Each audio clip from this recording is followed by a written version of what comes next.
नमस्कार दोस्तों, मैं विवेक अपने यूट्यूब चैनल गुरुग्राम क्लासेज में आपका स्वागत करता हूं। दोस्तों, पिछली वीडियो में मैंने प्रशांत और अटलांटिक महासागर की जलधाराओं का अध्ययन किया था। आज की वीडियो में हम लोग हिंद महासागर की जलधाराओं को समझेंगे। तो आइए शुरू करते हैं हिंद महासागर की जलधारा। ध्यान दीजिएगा, हिंद महासागर की जलधाराओं को समझने के पहले हमें कुछ बातों को समझना या कुछ तथ्यों को समझना काफी आवश्यक है। सबसे पहला फैक्ट क्या है कि हिंद महासागर जो है हिंद उत्तर में भारत, पश्चिम में अफ्रीका तथा पूर्व में ऑस्ट्रेलिया से घिरा हुआ महासागर है, जबकि इसके दक्षिण में अंटार्कटिका है। दूसरा महत्वपूर्ण पॉइंट इसके संदर्भ में क्या है कि विषुवत रेखा के उत्तर में, अभी हम आगे फिगर में इसको दिखाएंगे आपको, विषुवत रेखा के उत्तर में हिंद महासागर का विस्तार काफी कम है, जबकि प्रशांत और अटलांटिक महासागर का विस्तार विषुवत रेखा के उत्तर और दक्षिण में लगभग समान है। तो हिंद महासागर इस मायने में अन्य दोनों महासागरों से थोड़ा अलग है। तीसरा महत्वपूर्ण पॉइंट जो सबसे इंपॉर्टेंट है हिंद महासागर की जलधाराओं को प्रभावित करने के संदर्भ में कि हिंद महासागर की धाराओं पर मानसूनी पवनों का प्रभाव पड़ता है। ध्यान दीजिएगा, यह एक ऐसा महासागर है जिस पर मानसूनी हवाओं का प्रभाव पड़ता है, और इसका एक बहुत बड़ा कारण क्या है कि हिंद महासागर का विस्तार विषुवत रेखा के उत्तर में काफी कम है। विषुवत रेखा के उत्तर में यह पूरी तरीके से स्थलीय भागों से घिरा हुआ है। तो क्या होता है कि इस स्थलीय भागों से घिरे होने के कारण यह एकमात्र महासागर हो जाता है जिसकी जलधाराओं पर मानसूनी पवनों के प्रभाव के कारण साल में 2 बार धाराएं परिवर्तित हो जाती है। ध्यान दीजिएगा, यह एकमात्र महासागर है जिसमें अगर क्वेश्चन पूछा भी जाता है विभिन्न कॉम्पिटिटिव एग्जाम में कि उस महासागर का नाम बताइए जिसकी जलधाराएं साल में 2 बार परिवर्तित हो जाती है, तो यह हिंद महासागर ही है। परंतु ध्यान दीजिएगा, यह परिवर्तन पूरे हिंद महासागर में नहीं होता है, यह सिर्फ विषुवत रेखा के उत्तर में स्थित महासागरीय भाग पर पड़ता है। मतलब हिंद महासागर का जो विषुवत रेखा के उत्तर का भाग है उस पर यह परिवर्तन या प्रभाव पड़ता है। दक्षिणी हिंद महासागर में धाराओं का प्रवाह अन्य महासागरों की तरह सालों भर एक ही दिशा में या एक ही दिशा में होता है। तो यह 3 महत्वपूर्ण पॉइंट है जो आगे आपको हिंद महासागर को समझने में, हिंद महासागर की जलधाराओं को समझने में काफी सहायक होंगे। आइए इसको हम देखते हैं। ध्यान दीजिएगा, यह पूरा भाग आपका इंडियन ओशन का भाग है, यह इंडियन ओशन का भाग है। ध्यान दीजिएगा, इसके उत्तर में भारत का भाग है, मतलब यह पूरा स्थलीय भाग है। पश्चिम में अफ्रीका है, पूर्व में ऑस्ट्रेलिया है, यह दक्षिण पूर्वी एशियाई देश हैं। तो यह भाग जो है, ध्यान दीजिएगा, 3 ओर से पूरी तरीके से यह भाग जो है महासागर स्थलीय भागों से घिरा हुआ है। ये पूरा देखिएगा भाग जो है, यह अफ्रीका, यह सऊदी अरब का भाग, ईरान और पाकिस्तान, यह भारत का भाग है। तो यह पूरा भाग जो है यह स्थलीय भागों से 3 दिशाओं में यह पूरी तरीके से स्थलीय भागों से घिरा हुआ है। और यह भाग जो है ऑस्ट्रेलिया महाद्वीप है। ये तीनों जो स्थलीय भूखंड हैं वे हिंद महासागर की जलधाराओं को प्रभावित करते हैं। ध्यान दीजिएगा कैसे प्रभावित करते हैं। तो यहां पर देखिएगा कि ये भाग जो है विषुवत रेखा की स्थिति है, ये 0 डिग्री का भाग है, यह 0 डिग्री का भाग है। ध्यान दीजिएगा, 0 डिग्री के उत्तर में देखिएगा कि हिंद महासागर का विस्तार काफी कम है, जबकि 0 डिग्री के दक्षिण में हिंद महासागर का विस्तार काफी अधिक है। तो इसके कारण उत्तरी हिंद महासागर की जो जलधाराएं हैं उस पर मानसूनी पवनों का प्रभाव पड़ता है। तो ध्यान दीजिएगा, मानसूनी पवनें 2 होती हैं, एक मानसूनी पवन जो शीतकाल में प्रवाहित होती है और दूसरी मानसूनी पवन जो ग्रीष्म काल में प्रवाहित होती है। हम जानते हैं कि शीतकाल में भारत में उत्तर पूर्वी मानसूनी हवाओं का प्रभाव पड़ता है। ये मानसूनी हवाएं जब आती है तो इसके कारण क्या होता है कि हिंद महासागर की जलधाराओं का भी प्रवाह इस तरीके से फ्लो होता है, इस तरीके से फ्लो होता है।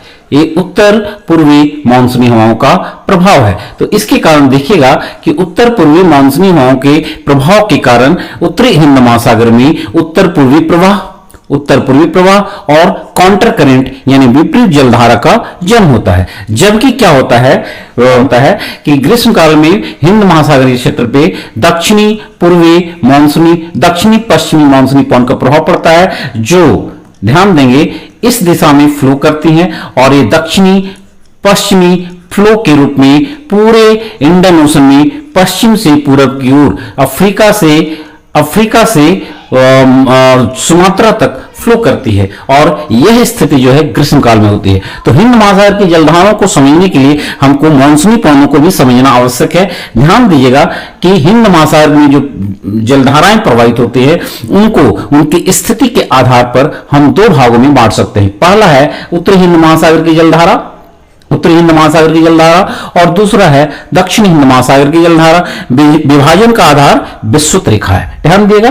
तो उत्तरी हिंद महासागर में जो जलधाराएं प्रवाहित होती है उसमें मुख्य रूप से अभी हम बताएं कि उत्तर पूर्वी मानसूनी पवन के कारण शीतकाल में जो जलधारा फ्लो करती है उसका नाम है उत्तर पूर्वी मानसूनी जलधारा। यह शरद काल में उत्तरी गोलार्ध में इस जलधारा का जन्म होता है। इसी ऋतु में अर्थात शरद काल में ही दूसरी जलधारा का जन्म होता है, वह है विपरीत जलधारा, जिसे हम काउंटर करंट के नाम से भी जानते हैं। यह काउंटर करंट किस ऋतु में होती है? तो यह उत्तरी हिंद महासागर में शीतकाल में। ध्यान देखिए, इससे क्वेश्चन हमेशा पूछा जाता है कि हिंद महासागर में शीतकाल में डेवलप होने वाली कौन सी जो दो जलधाराएं हैं, तो आप बताएंगे एक उत्तरी पूर्वी मानसूनी धारा और दूसरा है विपरीत धारा। ये काफी महत्वपूर्ण है। तीसरी महत्वपूर्ण धारा है प्रति विषुवतरेखीय धारा। तीसरी महत्वपूर्ण धारा कौन सी है? प्रति विषुवतरेखीय धारा, काउंटर करंट है, विषुवत रेखा के दक्षिण में चल रही है। और चौथी जलधारा है दक्षिणी पश्चिमी मानसून प्रवाह। यह ध्यान दीजिएगा, यह जलधारा जो है ग्रीष्म काल में उत्तरी गोलार्ध में डेवलप होती है। तो ध्यान दीजिएगा, शीतकाल में दो महत्वपूर्ण जलधाराएं, एक उत्तर पूर्वी मानसूनी जलधारा, दूसरा विपरीत जलधारा। और जब ग्रीष्म ऋतु का मौसम होता है तो ये जो दो जलधाराएं हैं, उत्तर पूर्वी मानसूनी जलधारा और विपरीत जलधारा, इसका लोप हो जाता है, जबकि इन दोनों के स्थान पर एक जलधारा का फ्लो होता है, यह है दक्षिणी पश्चिमी मानसूनी जलधारा। तो हम ध्यान देंगे कि उत्तरी हिंद महासागर में जो जलधारा का फ्लो हो रहा है, जलधाराएं चल रही है, उस पर मानसूनी पवन का प्रभाव पड़ता है। और उत्तरी हिंद महासागर में ही मानसूनी पवन के प्रभाव के कारण साल में जलधाराओं का दो दिशा में परिवर्तन हो जाता है। तो ये आपके लिए काफी महत्वपूर्ण सेक्शन है। दूसरा महत्वपूर्ण पॉइंट है दक्षिणी हिंद महासागर की जलधाराएं। तो दक्षिणी हिंद महासागर की जलधाराएं प्रशांत और अटलांटिक की तरफ बिल्कुल सालों भर एक ही दिशा में चलती है। इसमें फ्लो होने वाली जो महत्वपूर्ण जलधाराएं हैं उसमें दक्षिणी विषुवतरेखीय धारा, मोजाम्बिक की जलधारा, मेडागास्कर की जलधारा, अगुल्हास की जलधारा, दक्षिणी पछुआ पवन प्रवाह और पश्चिमी ऑस्ट्रेलिया की जलधाराएं। अब इन जलधाराओं को जब हम मैप पर देखते हैं तो ध्यान दीजिएगा, सबसे पहले हमको समझना है कि ये जो मैप है यह विंटर में है, ड्यूरिंग विंटर मतलब जाड़े की ऋतु में है। जैसे मैंने अभी बताया कि जाड़े की ऋतु में उत्तरी हिंद महासागर में जो जलधाराओं का फ्लो होता है वह उत्तर पूर्वी मानसूनी हवाओं से फ्लो होता है। तो ध्यान दीजिएगा, उत्तर पूर्वी मानसूनी पवन से जो जलधाराएं चल रही है इसकी दिशा इस तरफ फ्लो कर रही है। यह इस तरह आप देख रहे हैं मैप में, इस तरफ फ्लो कर रही है। यह गर्म जलधारा है। इस जलधारा की स्थिति क्या है? यह काफी गर्म जलधारा है, यह फ्लो कर रही है। गर्म जलधारा इस तरीके से फ्लो कर रही है। इसको मैं अलग कलर से आपको दिखाने की कोशिश कर रहा हूं।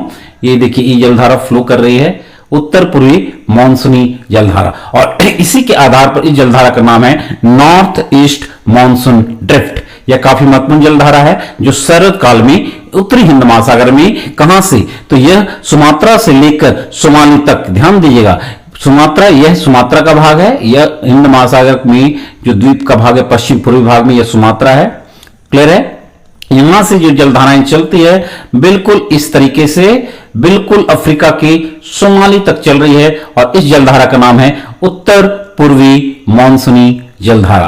काफी महत्वपूर्ण है, जो जाड़े की ऋतु में शरद काल में इस जलधारा का जन्म होता है, अर्थात शीतकाल में यह जलधारा फ्लो करती है। इसके बाद यहां पहुंचकर क्या होता है कि यह जलधारा इस तरह मुड़ती है, इस तरह मुड़ रही है और इस जलधारा को कहा गया इक्वेटोरियल काउंटर करंट, जो सोमाली से लेकर, अर्थात यहां पर जंजीबार का द्वीप समूह है, यहां से लेकर के यह बिल्कुल सुमात्रा तक फ्लो कर रही है। और इस प्रकार एक चक्र का जन्म होता है शीतकाल में। बिल्कुल देखिएगा, एक चक्र बन रहा है जिसकी दिशा पूरब से पश्चिम और पुनः पश्चिम से पूरब की ओर चल रही है। पूरब से पश्चिम जो चल रही है यह है नॉर्थ ईस्ट मानसून करंट, और पश्चिम से पूरब की ओर जो चल रही है उसका नाम है इक्वेटोरियल काउंटर करंट। अब हम देखते हैं इसी जलधारा उत्तरी हिंद महासागर में ही जलधारा का एक फ्लो जिसको कहते हैं दक्षिणी पश्चिमी मानसूनी फ्लो। ध्यान दीजिएगा, ग्रीष्म काल में क्या होता है कि जब यहां पर लो प्रेशर की स्थिति होती है तो हवा, उस समय इंडियन ओशन में क्या होता है, हाई प्रेशर होता है, तो उसमें हवाएं इस तरीके से फ्लो कर रही होती है, उसमें हवाएं जो है इस तरफ फ्लो करती होती है और इसी हवाओं के घर्षण के कारण जलधाराएं भी इस दिशा में फ्लो कर रही है, जिसकी दिशा दक्षिण पश्चिम से होती है। तो इसके आधार पर इस जलधारा का नाम पड़ा दक्षिणी पश्चिमी मानसूनी धारा। ध्यान दीजिएगा, यह जलधारा जो है यह ग्रीष्म काल में डेवलप होती है। यह जलधारा कब डेवलप हो रही है? ग्रीष्म काल में। और इस काल में क्या होता है कि जो उत्तर पूर्वी और काउंटर करंट है उस जलधारा का स्थान यह जलधारा ले लेती है, अर्थात ग्रीष्म काल में उत्तरी पूर्वी मानसूनी धारा और काउंटर करंट का लोप हो जाता है और उसके बाद जब यह जलधारा आगे बढ़ती है तो यहां पर स्थलीय अवरोध के कारण यह पुनः इस तरीके से मूव करती है और इस तरीके से पुनः यह आगे बढ़ रही है और पुनः इस तरीके से एक चक्राकार जल का मार्ग बनता है, जिसे उत्तरी हिंद महासागर की ग्रीष्म काल की जलधारा कहते हैं। इस जलधारा का नाम है दक्षिणी पश्चिम मानसूनी जलधारा। यही जलधारा जब इधर आती है तो यह उत्तरी विषुवत धारा के रूप में पूर्व से पश्चिम की ओर फ्लो करती है। तो यह एक महत्वपूर्ण भाग है हिंद महासागर, उत्तरी हिंद महासागर की जलधाराओं का। जहां तक दक्षिणी हिंद महासागर की जलधाराओं की बात है तो ध्यान दीजिएगा, दक्षिणी हिंद महासागर में जलधाराओं का फ्लो सालों भर एक ही होता है, जिसका फ्लो यह है इक्वेटोरियल एरिया, यह 0 डिग्री का भाग है। ध्यान दीजिएगा, यह एक गर्म जलधारा है, क्योंकि विषुवत रेखा के पास इसकी स्थिति है तो यह ऑटोमेटिक यह जलधारा जो होती है यह गर्म होती है। यह जलधारा कौन सी जलधारा है? गर्म जलधारा है। यहां से यह फ्लो कर रही है विषुवत रेखा के दक्षिण में, बिल्कुल ऑस्ट्रेलिया के पश्चिमी तट से यह इधर अफ्रीका के पूर्वी तट की ओर जा रही है और जब यहां पहुंचती है तो इस जलधारा का नाम है साउथ इक्वेटोरियल करंट, अर्थात विषुवत रेखा के दक्षिण में जो फ्लो कर रही है इसका नाम है साउथ इक्वेटोरियल करंट, यानी दक्षिणी विषुवत रेखा जलधारा। जब यह यहां पहुंचती है तो क्या होता है कि मेडागास्कर के टकराने के बाद, यह भाग जो है मेडागास्कर द्वीप है जो हिंद महासागर का सबसे बड़ा द्वीपीय भाग है, तो यहां से टकराने के बाद जो होता है इस जलधारा का दो भाग हो जाता है। एक हिंद महासागर के मेडागास्कर के पश्चिम में अर्थात मोजाम्बिक करंट, मोजाम्बिक चैनल से होकर फ्लो करती है, तो इस जलधारा का नाम हो जाता है मोजाम्बिक करंट। अर्थात ध्यान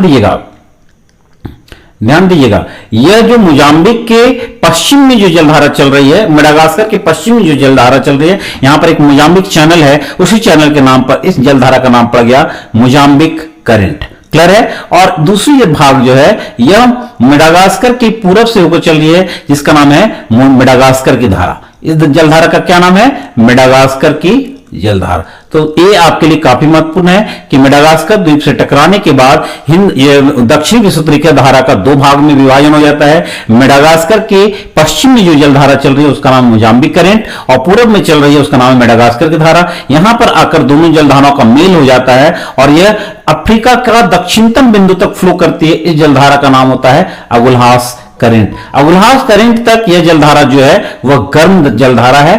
क्लियर है? तो अगर आपसे क्वेश्चन पूछा जाएगा कि कौन सी जलधारा, कौन सी जो जलधाराओं के मिलने के बाद अगुल्हास जलधारा का जन्म होता है, तो आप बताएंगे मोजाम्बिक करंट और मेडागास्कर करंट। इसके बाद यह अगुल्हास जलधारा आगे बढ़ती है, लेकिन 40 डिग्री अक्षांश के बाद पुनः पछुआ पवन का प्रभाव होता है। यह 40 डिग्री की अक्षांशीय रेखा है। यहां पर पछुआ पवन की गति काफी तेज होती है, क्योंकि समुद्र का विस्तार ज्यादा है, स्थलीय अवरोध कम होता है, तो पछुआ पवन काफी तीव्र वेग से चलती है और गरजती चाल, यहां पर इसको गरजती 40, भयंकर 50, चिखती 60 के नाम से जाना जाता है। तो इन तीव्र गति से प्रवाहित होने वाली पवनों के कारण यह जलधारा आगे की ओर फ्लो करती है, लेकिन अब यह एक ठंडी जलधारा के रूप में आगे फ्लो कर रही है। यह जलधारा जो है अब ठंडी जलधारा के रूप में आगे बढ़ रही है, जिसका नाम है दक्षिणी पछुआ पवन प्रवाह। काफी महत्वपूर्ण है। यह एकमात्र, मैंने पिछले वीडियो में भी बताया था कि यह एकमात्र जलधारा है जो पूरे विश्व का चक्कर लगाती है, तीनों महासागरों में चलती है। अलग अलग महासागरों की स्थिति के आधार पर इसका अलग अलग नाम है। जैसे अटलांटिक में जब यह जलधारा चलती है तो इसका दक्षिणी अटलांटिक पवन प्रवाह हो जाता है। प्रशांत में जब चलती है तो इसका नाम दक्षिणी प्रशांत पवन प्रवाह हो जाता है, और जब यह इंडियन ओशन में फ्लो करते हैं तो इसका नाम दक्षिणी हिंद पछुआ पवन प्रवाह हो जाता है। आगे बढ़कर यह जलधारा दो भाग में बढ़ जाती है। एक जलधारा सीधे चली जाती है, आगे बढ़कर इंडियन ओशन प्रशांत महासागर में मिलती है।